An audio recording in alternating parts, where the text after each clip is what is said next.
Assalamualaikum warahmatullahi wabarakatuh. Innal hamdalillah nahmaduhu wa nasta'inuhu wa nastaghfiruh wa na'udzu billahi min shururi anfusina wa min sayyiati a'malina. May yahdihillahu fala mudilla lahu wa may yudlil fala hadiya lahu. Wa ashhadu an la ilaha illallah wahdahu la syarika lahu wa ashhadu anna Muhammadan 'abduhu wa rasuluh. Ya ayyuhalladzina amanu taqullaha haqqa tuqatih wa la tamutunna illa wa antum muslimun.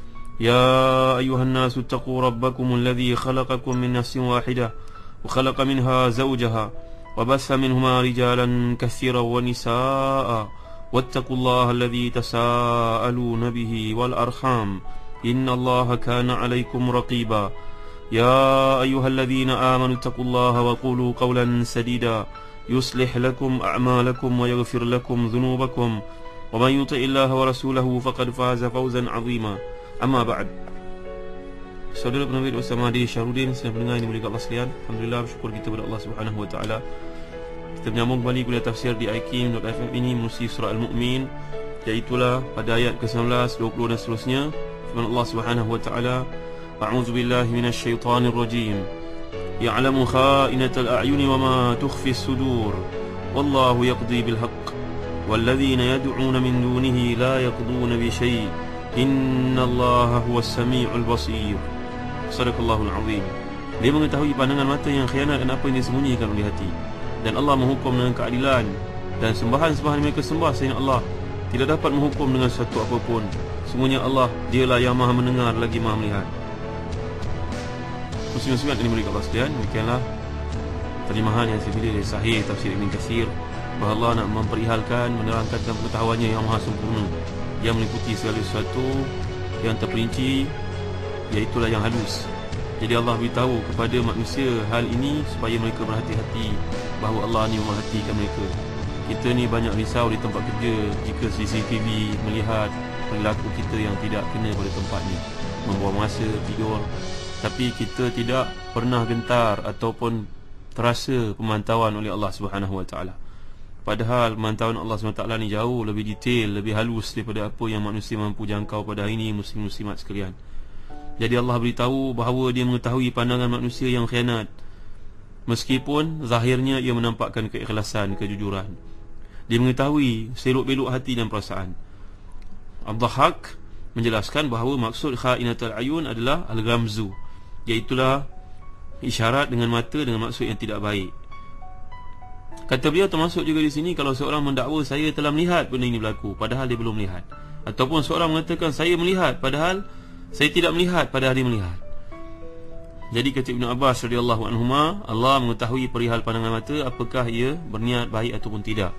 Demikian juga komentar yang dikemukakan oleh Mujahid dan juga Qatadah. Muslim-muslimat ini mulia Allah sekalian.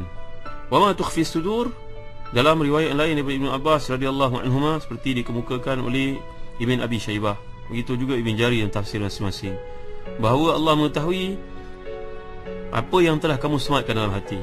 Apakah hati kamu itu berzina ataupun tidak. Masya Allah, hati pun boleh berzina ke, muslim-muslimat yang dimulai Allah sekalian? Zina ni artinya kalau melibatkan hati, hasrat atau keinginan untuk melakukannya. Sebab dalam Sahih Ibn Hibban bab az-zina wahdah, bahawa Nabi SAW telah menjelaskan hati turut berzina. Ini yang menakutkan kita. Iaitulah sabda Rasulullah SAW, kullu bani Adam lahu nasibun minaz zina, adrakahu dhalika la mahala. Fal ainu zinahu man nazar, wal lisanu zinahu nutq, wal qalbu zinahu tamanni, wal farju yusaddiq wa yukadzib. Ini hadis diriwayatkan oleh Ibn Hibban, dianggap sahih dalam status yang diberikan kepada hadis ini, bahawa Nabi telah bersabda setiap mata manusia ni memiliki bahagian dari zina, meski ia dapati. Zina mata adalah memandang, zina lisan adalah mengucapkan hal-hal yang tidak senonoh, dan zina hati adalah menginginkan, sedangkan kemaluanlah yang membenarkan atau mendustakan, memenuhi ataupun tidak impian yang terdapat dalam hati. Jadi muslim-muslimat ini mulia Allah sekalian, kuliah terdahulu kita telah bincangkan bagaimana pendekatan dalam zaman semasa moden pada hari ini. Kita melihat kadang-kadang pakai tudung orang perempuan, tapi di leher dicekakkannya bagi ketat nampak leher yang kurus yang cantik itu. Apakah ini menepati pakaian yang diterangkan oleh Allah Subhanahu Wa Taala melalui surah An-Nur ayat selepas yang ke-31? Apakah seorang muslimah tidak mengerti perkara ini? Betapa dayus seorang suami yang membiarkan isterinya membuka aurat di hadapan orang ramai, memakai dalam kata tuntutan Allah Subhanahu Wa Taala, melabuhkan, memakai yang tidak menarik, memakai yang tidak jarang. Menarik dalam kata tidak memukau pandangan orang melihat, dengan color yang banyak, dengan hiasan yang berlebihan. Kadang-kadang susah nak sebut masalah berlebihan ni, kerana masing-masing akan mendakwa dia berada pada kadar yang paling munasabah. Muslim-muslimat yang dimuliakan Allah sekalian, tanggungjawab sebagai seorang suami, sebagai seorang isteri terhadap anak-anak umpamanya kepada pasangan masing-masing harus dijaga, kerana ini mendedahkan manusia kepada perhiasan yang ada pada orang anggota wanita. Itu sebab dalam ayat ni Allah menerangkan tanggungjawab orang untuk menundukkan pandangan. Jangan berfikir bukan kerana Allah mengetahuinya. Tapi bagi orang perempuan pula bagaimana? Kalau ia terdedah di sana sini, ia juga menarik, memikat, menggoda orang untuk melihat yang selebihnya. Para pendengar ini kasih dan dirahmati Allah sekalian, dalam ayat berikutnya Allah menjelaskan Allahu yaqdi bil haqq. Allah SWT menghukum dengan penuh keadilan. Allah menghukum dengan keadilan ni, kata Al-Amash, meriwayatkan daripada Sa'id bin Jubair dari Ibn Abbas radhiyallahu anhum ajma'in, bahawa Ibn Abbas berkata, Allah Maha berkuasa memberikan kebaikan dengan kebaikan balasan, dan Maha berkuasa membalas keburukan dengan keburukan. Bagi mereka yang melihat melakukan kejahatan di dunia tidak dapat balasan daripada Allah, jangan dia beranggapan Allah tidak membalasnya lagi. Sekali Allah balaskan seperti yang kita gambarkan dalam ayat terdahulu, sanastadrijuhum min haitsu la ya'lamun, istidraj. Pemberian itu jangan saudara sangka sebagai tanda kasih Allah kepada saudara, sebaliknya merupakan ujian, dan tiba satu tahap nanti akan melakukan istidraj. Ditarik semua itu, maka bergulinglah, jatuh. Maka janganlah kita beranggapan satu yang berlaku itu sebagai anugerah daripada Allah SWT. Al-ata la ya'ni, pemberian itu tidaklah bermakna al-ihtiram, satu penghormatan. Wal man'u la ya'ni al-ihana, dan penangguhan ataupun tidak memberi suatu perkara bukanlah menandakan penghinaan daripada Allah SWT. Sebaliknya, sesuatu hak yang ditahan itu, walaupun diminta bertalu-talu diusahakan oleh seorang hamba, sebenarnya Allah kasih dan sayang kepada seorang itu menyebabkan ia tidak diberikan. Laksana seperti gambaran dikemukakan oleh Imam Al-Ghazali Hujjatul Islam, kalau kita sayang kepada anak kita, permintaannya tak semua kita penuhi. Adakah saudara, anak saudara berusia 15 tahun keputusan cemerlang dalam PMR minta untuk hadiah sebuah motosikal saudara belikan? Tidakkah saudara bimbang keselamatan dirinya? Menahan daripada memberi bukanlah tanda kita benci, bukan tanda kita hina, tapi kita nak protect, nak jaga kepentingannya, nak melihara keselamatannya. Maka begitu juga Allah SWT. Jadi Allah memberi, Allah menangguhkan, Allah menghukum kadang-kadang seorang itu di dunia, kadang-kadang walaupun dia buat maksiat tapi tidak dihukum di dunia, ditangguhkan. Jangan dia beranggapan bahawa dia memiliki kekayaan besar, itu menjadi hujah untuk dia meneruskan kejahatannya, kerana Allah menyimpan. Innama nu'akhiruhum liyawmin tashkhasu fihi al-absar. Allah akan tangguhkan sampai pada hari terbeliak biji mata bila hukuman itu dilakukan kelak, seperti dinyatakan dalam surah Ibrahim. Maka muslim-muslimat ini mulia Allah sekalian, di sini Allah jelaskan Allah Maha mendengar lagi Maha melihat. Ayat ni senada, selari dengan ayat ke-31 surah Najm. Liyajziyal ladzina asa'u bima 'amilu wa yajziyal ladzina ahsanu bil husna. Supaya Allah memberi balasan kepada orang buat jahat dan apa yang telah mereka kerjakan, dan Allah beri balasan kepada orang yang baik dengan pahala yang lebih baik, iaitu syurga. Jadi ayat ni, kata Ibn Abbas radhiyallahu anhu, dia selari dengan ayat ke-31 surah Najm, bahawa Allah SWT memberi ataupun menghukum, sama ada di dunia ataupun di akhirat. Janganlah yang dihukum di dunia itu, yang tidak dihukum di dunia, beranggapan dia selamat. Akhirnya Allah berfirman, walladzina yad'una min dunihi la yaqduna bi syai'. Sembahan-sembahan yang mereka sembah selain Allah itu, iaitu berhala-berhala, patung-patung dan sekutu-sekutu, tidak dapat menghukum apa pun, tidak dapat melaksanakan apa pun, tak dapat memenuhi apa pun hajat mereka. Ini kita telah bincangkan pada hujung surah Al-Hajj yang lalu. Mereka tidak mampu buat apa-apa, sampai kalau digambarkan la yakhluquna syai'a wa hum yukhlaqun, dia ni tidak boleh buat apa sahaja. Mereka sebenarnya yang dicipta, yang dibuat, patung-patung, sembahan-sembahan yang disembah oleh musyrikun itu. Apa bolehlah buat pada mereka? Tak ada apa-apa. Kalau boleh buat pun, ia merupakan satu kebetulan yang sengaja diberikan Allah SWT untuk menyesatkannya lagi. Juga dalam bab istidraj. Kemudian Allah menjelaskan, innallaha huwas samiul basir.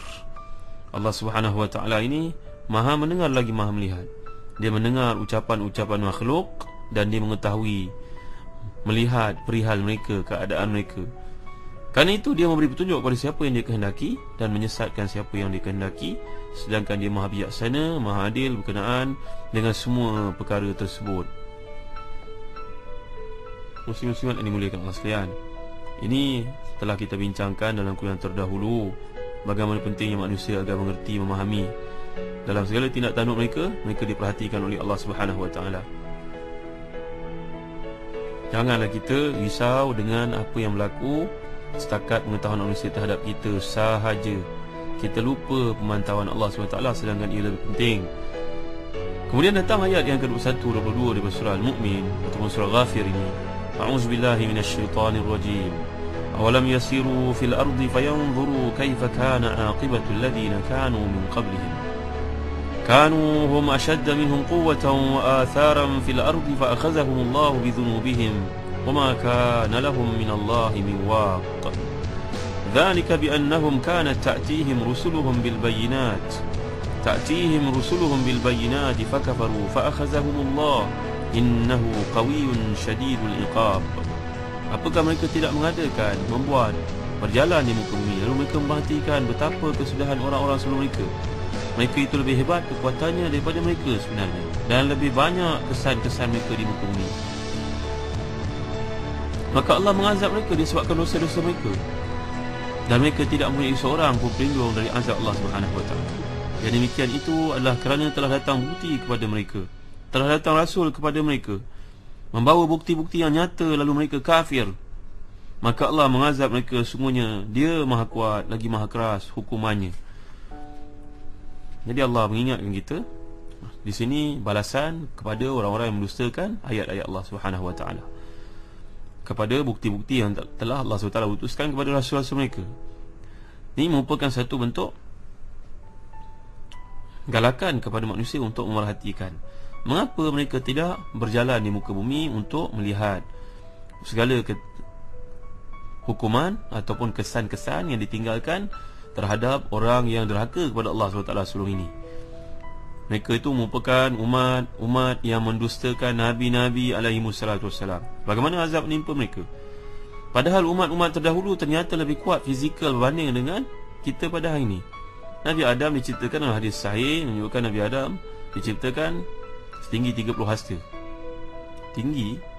Kemudian saiz manusia ini mengecil sampai kepada Nabi Ibrahim. Nampaknya saiz tapak kaki Nabi Ibrahim itu, kalau kita perhatikan di makam Ibrahim berdekatan dengan Kaabah, adalah sebesar lelaki biasa zaman kita ni. Jadi menunjukkan bahawa saiz manusia ni telah berhenti lebih kurang pada zaman Nabi Allah Ibrahim yang lalu. Muslim-muslimat ini mulia Allah sekalian, mereka lebih kuat daripada kita, tapi ternyata Allah SWT telah pun menghapuskan mereka. Yang tinggallah kesan-kesan mereka bangga-banggakan sebelum ini. Wa asaram fil ard, banyak kesan-kesan rumah yang mereka bangunkan dalam bukit. Wa tanhituna minal jibali buyuta, bukit yang keras, pejal itu ditebuk dengan bentuk yang cukup cantik desainnya, kemudian dibuatkan pintu tingkap sempurna. Kemudian di samping penginapan itu ada pula penginapan yang lain untuk meraihkan musim sejuk dan musim panas. Tetapi Allah Taala telah hapuskan mereka. Dan pernah kita bincangkan hadis bahawa Nabi yang salam minta supaya dipercepatkan perjalanan bila lalui kawasan-kawasan yang pernah diturunkan azab itu. Saya boleh baca bahan-bahan seperti ini, sebagai contohnya dalam Atlas Al-Quran, menerusi majalah Solusi, sering di-highlightkan kesan-kesan yang terdapat dalam Al-Quran, menerusi bekal-bekal geografinya. InsyaAllah kita akan bincangkan pada kuliah akan datang. Allahu a'lam wa sallallahu ala sayyidina Muhammad wa ala alihi wa sahbihi wa baraka wasallam. Walhamdulillahi rabbil alamin wa barakallahu fikum. Wassalamu alaikum warahmatullahi wabarakatuh.